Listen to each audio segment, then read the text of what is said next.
43. numurs. Kādas izredzes tikt pie pilnas bākas? Nezinu. Izredzes vienmēr.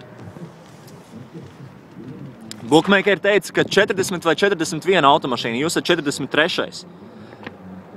Ir kaut kas, ko lūdzu? Tas ir ļoti labi. Vai ne? Kā jūs uzzinājāt par akciju? Par radio dzirdēju. Kad tas bija? Aizvakar laikam. Un kā par ādažiem izdomājāt? Mēs ar tēvu padomājām. Viss salikās. Jā. Un kurš bija tas izšķirošais moments? Kur norāda? 30 km no Rīgas.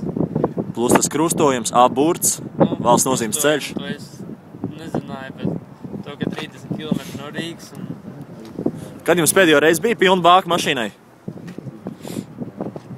Benzīna bāka 3 gadus atpakaļ. 3 gadi atpakaļ? Jā. Un ko tagad darīsim, kad būs pilna bāka? Tad atkal uz 3 gadiem. Atkal uz 3 gadiem? Super, ar pilnu bāku 3 gadi. Lieliski.